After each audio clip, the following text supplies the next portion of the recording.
1 აპრილიდან საქართველოში 6 წელზე ძველი M1 კატეგორიის ავტომობილების იმპორტი პირველადი და დროებითი რეგისტრაცია იკრძალება. ახალი რეგულაციის მიზანი ავტოპარკის განახლება, ჰაერის დაბინძურების ხარისხის გაუმჯობესება და საგზაო უსაფრთხოების გაძლიერებაა. რა გათხრებზე დაყრდნობით შეირჩა 6 წლიანი ზღვარი და როგორ ხედავს მთავრობა რეგულაციის პრაქტიკულ გავლენას ჰაერის ხარისხსა და საგზაო უსაფრთხოებაზე. დღევანდელი რუბრიკის სტუმარია გარემოს დაცვისა და სოფლის მეურნეობის მინისტრის პირველი მოადგილე ნინო თანდილაშვილი. მოგესალმებით. ძალიან დიდი მადლობა კაცემ სტუმრობისთვის.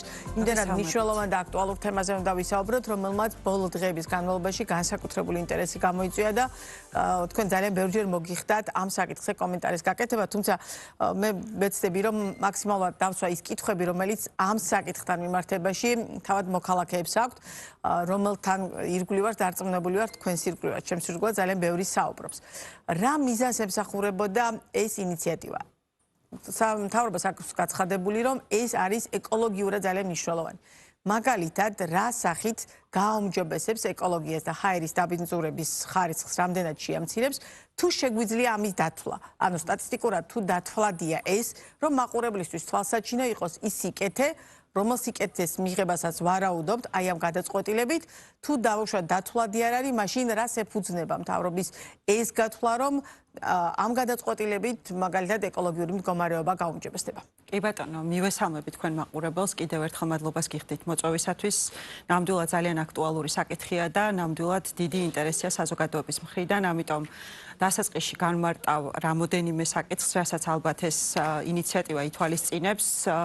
1 აპრილიდან რეალურად მოქალაქეებს ევრო 5-ზე ნაკლები სტანდარტის და 6 წელზე მეტი ასაკის ავტომობილის ქვეყანაში რეგისტრაცია აღარ შეეძლებათ, მაგრამ აქვე დავსძენ იმასაც, რომ ის მოქალაქეები, რომელთაც შეიძინეს ავტოსატრანსპორტო საშუალებები და მათი ტრანსპორტირება დაიწყო 1 აპრილამდე, 1 აპრილის შემდგომაც, როცა შემოვა ეს ავტომობილი საქართველოს ჩვეულებრივ შეძლებენ მის რეგისტრაციას, ანუ ესე ძალიან მნიშვნელოვანია, რომ ჩვენმა მოქალაქეებმა იცოდნენ. და ასევე ეს ეხება მხოლოდ და მხოლოდ სუბუქ ავტოსატრანსპორტო საშუალებებს და ეს დანაწესი, ანუ წლოვანების შეზღუდვა არ ვრცელდება ელექტროავტომობილებზე. ესეც ხაზგასმით არის აღსანიშნავი. ეხლა რაც ყველაზე მნიშვნელოვანია, ხო? ანუ რა არის ამ ყველაფრის უკან და რატომ არის მნიშვნელოვანი ასეთი დამატებითი შეზღუდვის შემოტანა? თქვენ კარგად მოგეხსენებათ, რომ ჩვენ დაახლოებით 2 წლის უკან შემოვიტანეთ ევრო 5 სტანდარტი და დავამკვიდრეთ ჩვენს ეროვნულ სისტემაში, რაც ნიშნავს იმას, რომ დაახლოებით ბოლო 2 წლის განმავლობაში ევრო 5-ზე ნაკლები სტანდარტის ავტომობილის რეგისტრაცია ქვეყანაში ვერ ხდება. და რა თქმა უნდა ამან გარკვეული შედეგები მოგცა, ბუნებრივია, მაგრამ ჩვენ ვხედავთ, რომ მიუხედავად სახელმწიფოს მხრიდან გადადგმული აი ამ ნაბიჯისა, კვლავ ძალიან მზარდია ავტომობილების იმპორტისა და რეგისტრაციის, ქვეყანაში რეგისტრაციის სტატისტიკა. ჩვენ ახლა არ ვსაუბრობთ რეექსპორტის და ექსპორტის შემთხვევებზე, იმიტომ რომ აქ ისედაც არ ვრცელდება ეს ახალი წესი რეექსპორტის და ექსპორტის შემთხვევებზე, ხო? აი ციფრებით რომ ვისაუბროთ, მხოლოდ გასულ წელს დაახლოებით 150,000 ახალი სატრანსპორტო საშუალება დარეგისტრირდა საქართველოში და ეს არის 25%-იანი ზრდა 2024 წლის მაჩვენებლებთან შედარებით. ანუ საკმაოდ მზარდია ავტომობილების რეგისტრაციის მაჩვენებელი და მათი კონცენტრაცია ძირითადად არის დიდ ქალაქებში. იქ სადაც მობილობა არის განსაკუთრებით გააქტიურებული და შესაბამისად ახლა როდესაც ჩვენ დავაკვირდით ბოლო წლების სტატისტიკას ჰაერის ხარისხის კუთხით, რაც საჯაროა და ნებისმიერ მოქალაქეს შეუძლია რომ ეს ინფორმაცია ნახოს, ამას სულ ყოველთვის ხაზგასმით ვიმეორებ, რომ ჩვენ ეს ინფორმაცია, ასე ვთქვათ, ჩვენი შეფასებებით არ მოგვაქვს, ხო? ეს არის ღია მონაცემები. ნახავთ თქვენ თვითონაც, რომ საქართველოს დიდ ქალაქებში ყველგან აბსოლუტურად ჰაერის დაბინძურების ერთ-ერთ მთავარ წყაროს წარმოადგენს ავტოტრანსპორტი და სამწუხაროდ ბოლო წლებში დინამიკა გაუმჯობესების არ ჩანს. პირიქით, აი ქალაქ თბილისზე რო ვისაუბროთ, სადაც ყველაზე დიდია ხო მობილობა, იმიტომ რომ ქვეყნის მოსახლეობის დიდი წილი ცხოვრობს ქალაქ თბილისში, დაახლოებით 62% დაბინძურების მოდის ტრანსპორტიდან გაფრქვევას. ეს არის ღია მონაცემები. დაახლოებით 13 წერტილიდან 11 წერტილში მნიშვნელოვნად აჭარბებს ტრანსპორტიდან გაფრქვეული მავნე ნივთიერებები დასაშვებ ჯანმრთელობის მსოფლიო ორგანიზაციის მიერ დასაშვებ ზღვარს. განსაკუთრებით ეს არის პიკურ საათებში და თქვენ წარმოიდგინეთ, რომ ეს პრობლემა არა მარტო მაგისტრალებზე გვხდება, არამედ მიმდებარე სარეკრეაციო სივრცეებშიც უკვე ვხედავთ, რომ ტენდენცია ჰაერში დაბინძურების მავნე ნივთიერებების ძალიან გააქტიურებული არის. ეხლა როდესაც ჩვენ ამ ყველაფერს უყურებთ და ამ მონაცემებს ვაკვირდებთ, განმავლობით, მათ შორის ჯანდაცვის სამინისტრომ არაერთგზის ისაუბრა უკვე იმ სტატისტიკურ მონაცემებზე, რაც ჯანმრთელობის დაცვის კუთხით ჩვენ გვაქვს სამწუხაროდ, ხო? არის დაბინძურებიდან გამომდინარე, მოხშირებული დაავადებები თუ ასე შემდეგ და დარწმუნებული ვარ ეს ინფორმაცია საზოგადოებას საკმარისად მიეწოდა, როდესაც ასეთ ინფორმაციას უყურებს სახელმწიფო და მთავრობა, აქ მნიშვნელოვანია რომ მიიღო გარკვეული დამატებითი ზომები. ხა რას ნიშნავს ეს დამატებითი ზომა, ხო? ერთი რაც თქვით რომ Euro 5-ზე ნაკლები სტანდარტის ავტომობილი ვერ შემოვა, მაგრამ როდესაც ვნახეთ სტატისტიკა ბოლო წლების საშუალოდ 9-10 წლის ავტომობილები შემოდის საქართველოში და ესეც დადასტურებული ფაქტია, რომ რაც უფრო მეტად, ასე ვთქვათ, მოძველებულია შედარებით ავტოსატრანსპორტო საშუალება, მისი გაფრქვევის წილიც იმატებს. სწორედ აქედან გამომდინარე, როდესაც ჩვენ ასე ვთქვათ, საუბრობთ დამატებით 6 წლიან ასაკობრივ შეზღუდვაზე, ეს ფაქტობრივად ნიშნავს იმას, რომ რეალურად Euro 5-ის იმ ძირითადი ბაზრებიდან, საიდანაც ავტომობილების იმპორტი საქართველოში ხდება, ეს არის ამერიკის, ევროპის ბაზარი, ხო? მათ შორის იაპონია, კორეა და სხვადასხვა ქვეყნები, საიდანაც უმეტესწილად საქართველოს ბაზრისთვის ავტოსატრანსპორტო საშუალებები შემოდის, ფაქტობრივად იმ ქვეყანაში მოქმედი წესებიდან გამომდინარე, ჩვენ რეალურად გაგვიუმჯობესდება სტანდარტი. ანუ Euro 5-ზე უფრო მაღალი Euro 6 სტანდარტის ავტომობილების იმპორტი მოხდება ამ ქვეყნებიდან. და აქაც ციფრებით რო ვისაუბროთ, ხო? Euro 5 და Euro 6 სტანდარტის ავტომობილს შორის სუბუქ ავტომობილს შორის გაფრქვევების წილი დაახლოებით 2-ჯერ ნაკლებია. აი ესე რომ ვისაუბროთ, ანუ შესაბამისად, რა თქმა უნდა, ეხლა დღეს ძალიან რთულია რომ ვისაუბროთ, რამდენი პროცენტით შეიძლება რომ ვთქვათ 1 წლის თავზე შეგვიმცირდეს ჰაერის დაბინძურება, მაგრამ თუ ერთი ავტომობილი 2-ჯერ ნაკლებს გააფრქვევს მავნე ნივთიერებას, მათ შორის მცირე ნაწილაკებს, რომელიც ერთ-ერთი ყველაზე დიდი დამაბინძურებელია და ძალიან მავნებელია ადამიანის ჯანმრთელობისთვის და ასევე ეს ტენდენცია ავტომობილების რეგისტრაცია იმპორტის გარკვეულწილად დასტაბილურდება, ანუ მასიური ზრდა კი არ იქნება დასტაბილურდება და ჩანაცვლდება არსებული ავტოპარკი ეტაპობრივად უფრო სუფთა ხარისხიანი სატრანსპორტო საშუალებები და ხარისხიანს როცა ვამბობ ამ სტანდარტს გულისხმობ, რა თქმა უნდა ეს დროის გარკვეულ მონაკვეთში ჩვენ გაუმჯობესებას მოგცემს და ერთსაც დავაზუსტებ თქვენის ნებართვით რა, როდესაც ესეთ მონაცემებს ხედავს სახელმწიფო, ხო?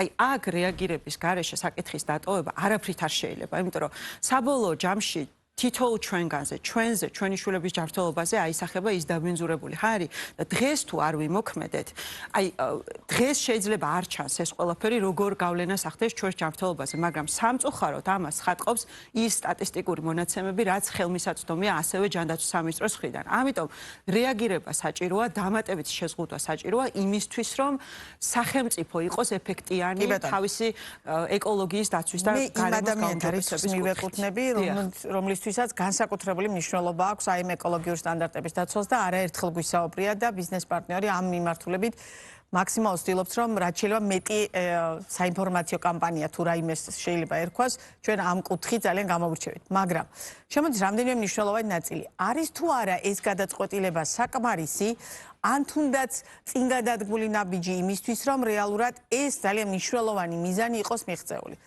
ძალიან მარტივი მიზეზის გამო.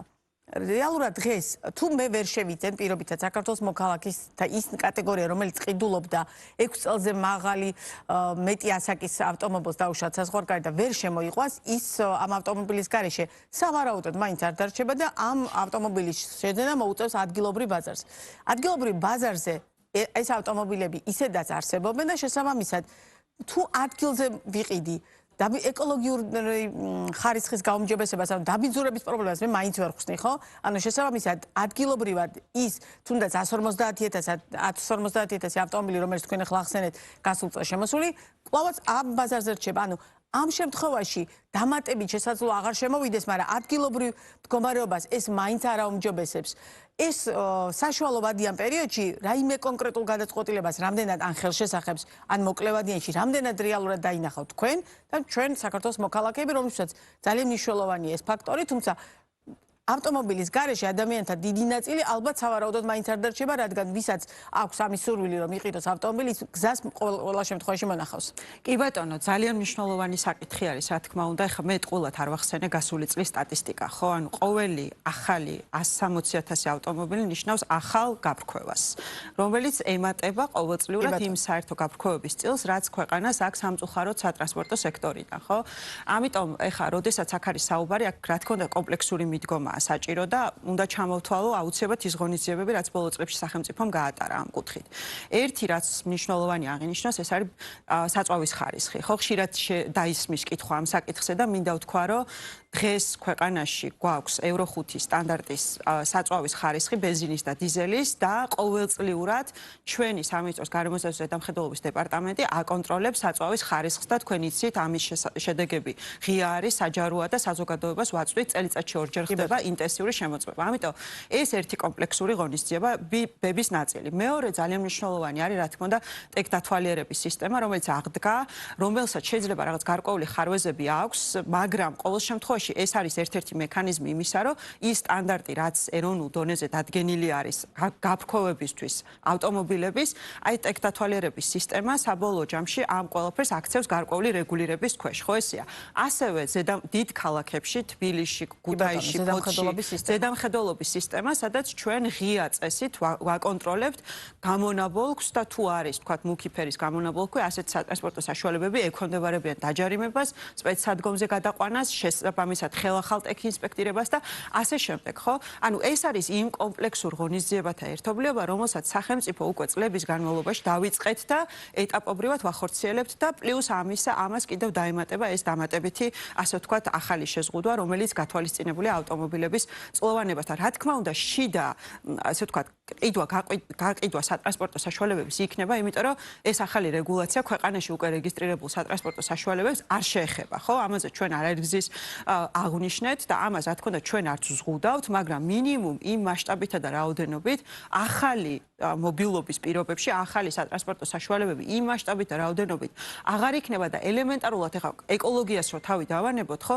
უსაფრთხო გადაადგილებაზე და მობილობაზეა ეს აქ ყველაფერზე საუბარი. საბოლოო ჯამში ამ ქალაქში ჩვენ ვცხოვრობთ და ალბათ ყველას დიდი სურვილი გვაქვს, რომ ერთი ადგილიდან მეორე ადგილზე რაღაცნაირად გადაადგილება შევძლოთ და თუ ასეთი პირდაპირ პროპორციული, ესე ვთქვათ, რაოდენობით და მასშტაბით მოხდა სატრანსპორტო საშუალებების ზრდა, ეს მარტო ეკოლოგიის კი არა, უსაფრთხოების და მობილობის საკითხი შემოდის წესრიგში. დიახ. ამიტომ ეს არის ძალიან ყველა ეს ღონისძიება ერთობლიობაში, რასაც სახელმწიფო ახორციელებს. ძალიან მნიშვნელოვანი რამდენიმე დეტალი. თქვენ ახლა ახსენეთ ჩამოთვალეთ ის ნაბიჯები, რომელსაც სახელმწიფო ამ მიმართულებით დგამთ. კი ბატონო, გეთანხმებით რომ დგამთ, მაგრამ რადგან ჰაერის დაბინძურება ასეთი მაღალია მაინც, მიუხედავად ყველა ამ ნაბიჯისა, იქნებ არასაკმარისია, იქნებ არასწორად კეთდება ტექდათვალიერება, იქნებ ტექდათვალიერების განხორციელების პროცესში არის სხვა ბევრი პრობლემა, რომელიც რეალურად მათ შორის თუნდაც იგივე კორუფციული ნაწილი და ასე შემდგომ, ანუ რეალურად იქნებ ბევრად მნიშვნელოვანი პრობლემების წინაშე ვდგავართ იმ მიმართულებით და ის მიმართულებაა გასაჯანსაღებელი, ვიდრე დაუშვათ ამ ტიპის შეზღუდვის დაწესება. სწორედ ამას ვკითხულობ, იმიტომ რომ ყველა ის ღონისძიება, რომელიც თქვენ ჩამოთვალეთ, გეთანხმებით, რომ ეს მნიშვნელოვანია, მაგრამ იქნებ ტექდათვალიერების განხორციელების პროცესშია პრობლემა და არა დაუშვათ სხვა მიმართულებით, იმიტომ რომ დარწმუნებული ვარ თქვენს გსმენიათ, რომ მაგალითად ერთ ადგილას თუ ვერ ვატარებ ტექდათვალიერებას, მიდიან მე უკვე რეგიონებში ან რაიონებში და იქ ახორციელებენ ტექდათვალიერების გავლას. ანუ ეს პრობლემა რეალურად დგას და შეუძლებელია რომ ეხლა ვინმე მთავრობის წევრებიდან არ იცოდეთ რა ინფორმაციასაც თითოეული ჩვენგანი ვფლობთ. ამიტომ ამ მიმართულებით ხომ არ ჯობდა სიტუაციის გამკაცრება ან ამ მიმართულებით ნაბიჯების გადადგმა? კი ბატონო, მე რა თქმა უნდა ეხლა ტექდათვალიერების დეტალებზე გამიჭირდება საუბარი, გამომდინარე იქიდან რომ ეს ჩვენი სამინისტროს კონკრეტული სამინისტროს კომპეტენციას სცილდება, თუმცა თუ და არის შეიძლება ხარვეზები ამ მიმართულებით, რა თქმა უნდა, აქაც ღიად უნდა ვისაუბროთ აბსოლუტურად და მე დარწმუნებული ვარ, რომ ის უწყება, რომელიც პასუხისმგებელია აი ამ სისტემის გამართულ ფუნქციონირებაზე, მზად არის, რომ თქვათ თუ გაუმჯობესების ველი და საშუალება არსებობს ამ მიმართულებით, იმუშაოს ძალიან აქტიურად, ხო? რაც ეხება უშუალოდ, ეხლა ხوار უნდა იყოს ტექდათვალიერების სისტემის გაუმჯობესება და მოდი დავანებოთ თავი ამ ახალ ინიციატივას. არა, რა თქმა უნდა, კიდევ ერთხელ ხაზგასმით მინდა ვთქვა, თუ ჩვენ ვსაუბრობთ ჰაერის ხარისხის გაუმჯობესებაზე, აქ აუცილებელია ერთობლიობაში კომპლექსური ღონისძიებების განხორციელება. ტექდათვალიერება, რა თქმა უნდა, მნიშვნელოვანი მექანიზმია, რომ არსებული ქვეყანაში რეგისტრირებული მანქანები აკმაყოფილებდნენ გაფრქვევის იმ ნორმებს და სტანდარტებს და უსაფრთხოების, ხო, არა მხოლოდ ეხა იქ ეკოლოგიური სტანდარტები, არ არის მარტო უსაფრთხოების სტანდარტებიც არის ამის ნაწილი, მაგრამ ასევე ძალიან მნიშვნელოვანია, რომ რაღაცა გარკვეული, ასე ვთქვათ, ზღვარი არსებობდეს იმ ახალ სატრანსპორტო საშუალებებთან მიმართებაში, რომელიც ქვეყანაში შემოვა და დარეგისტრირდება და ეს ისეთი მზარდი არ იყოს, რომ საბოლოო ჯამში მუდმივად სულ იმ რეჟიმში ვიყოთ, რომ დაგვემატოს გაფრქვევის წყაროები ავტოსატრანსპორტო სექტორიდან. როგორც არ უნდა ვიზრუნოთ არსებულ მანქანების, ესე ვთქვათ, ავტოპარკზე, რომელიც ეტაპობრივად ისედაც განახლდება აუცილებლად, ბუნებრივად და ამ განახლების დინამიკას ჩვენ წლების განმავლობაში ვხედავთ, რა თქმა უნდა, დასარეგულირებელია ის სატრანსპორტო საშუალება, რომელიც შემოვა ქვეყანაში. ეს ასეთი კომპლექსური ღონისძიებები თუ არ იქნება, ხო, საბოლოო ჯამში გაუმჯობესება ჰაერის ხარისხის ვერ გვექნება. ეს არის საერთაშორისო დაპრობირებული პრაქტიკა, რომ ნახოთ ევროპის, აზიის რიგი ქვეყნების პრაქტიკა ამ კუთხით აბსოლუტურად ანალოგიური მიმართ. მეცაც გეტყვით, ძალიან ბევრ ქვეყანაში მოქმედებს შეზღუდვა, რომ საერთოდ უკვე რეგისტრირებული ავტოსატრანსპორტო საშუალებები რაღაც გარკვეულ წელზე მეტი ასაკის არ უნდა იყოს. ჩვენ ამაზე რა თქმა უნდა არ ვსაუბრობთ, გამომდინარე იქიდან, რომ გვესმის ის, ასე ვთქვათ, სიტუაცია და მოთხოვნა საზოგადოების მხრიდან, რაც ამ მიმართულებით არსებობს და გარკვეული სოციალური ფაქტორები, რა თქმა უნდა, მაგრამ ის, რომ ახალი სატრანსპორტო საშუალებები უნდა იყოს შედარებით უკეთესი სტანდარტის და გარკვეულ დამატებით შეზღუდვას დაქვემდებარებული, მე მგონი ამაზე არავინ არ დაობთ იმ საერთო მიზნიდან გამომდინარე, რაზეც სახელმწიფო ღიად საუბრობს, ხო? ეს არის ის არგუმენტები, რაც ჩვენ გვაქვს, ეს არის ღიად სასაუბრო საკითხი საზოგადოებასთან. მე მესმის, რომ ამას აქვს გარკვეული რაღაც თავისი ეკონომიკური ეფექტები, მე მესმის, რომ ამის უკან არიან მაგალითად ბიზნეს წარმომადგენლები ამბობენ, მათთვის ეს იქნება სერიოზული პრობლემა ადგილობრივი დილერებისთვის. ეს რეალურად ნიშნავს ადგილობრივი დილერების ამ მიმართულებით მომუშავე ადამიანებისთვის საქმიანობის წართმევას, იმიტომ რომ რადგან მხოლოდ რეექსპორტზე გვაქვს აქცენტი გაკეთებული და ანუ რეექსპორტის შემთხვევაში ეს პრობლემები არ დგას, ადგილზე შემოყვანის კუთხით მათ შეიძლება შეექმნათ პრობლემა. ყოველ შემთხვევაში ასთია მათი ნაწილის პოზიცია. კი ბატონო, რა თქმა უნდა, ხა ყოველს აქვს განსხვავებული პოზიცია საკითხთან მიმართებით და ჩვენ არაერთი, ასე ვთქვათ, მოსაზრება მოვისმინეთ კერძო სექტორის წარმომადგენლების მხრიდან, მაგრამ მე ვფიქრობ, რომ ძალიან ცალსახა არის ის მიზანი, რაც მთავრობას ამ ინიციატივით აქვს, ხო? ის უპირატესი მიზანი, რაც არის საზოგადოებრივი ჯანდაცვის, უსაფრთხო გარემოში ცხოვრების უზრუნველყოფა და არ მგონია, რომ ამაზე მნიშვნელოვანი რაიმე არსებობდეს დღესდღეობით, როცა ჩვენ ვსაუბრობთ ჩვენი შვილების და მომავალი თაობის ჯანმრთელობაზე და კიდევ ერთხელ ვიტყვი ხაზგასმით, რომ დღეს თუ არ დავიწყეთ მოქმედება სამწუხაროდ შეიძლება წლების მერე გარკვეული ნაბიჯები იყოს დაგვიანებული და ეს ყველას ძალიან კარგად უნდა ესმოდეს თითოეულ საზოგადოების წარმომადგენელს, იმიტომ რომ საბოლოო ჯამში თითოეულ ჩვენგანზე და ჩვენ ოჯახებზე შეიძლება აისახოს ეს ყველაფერი უარყოფითად თუ ჩვენ საუბრობთ ჰაერის დაბიძურებას. ძალიან დიდი მადლობა სტუმრობისთვის, ამ საუბრისთვის და ამ თემის აქტუალობის გაათვალისწინებით, კლავაც სიამოვნებით გიმასპინძლებთ ბიზნეს პარტნიორის. მადლობა თქვენ. პირდაპირ ეთერში ნინო თანდილაშვილი საუბრობდა.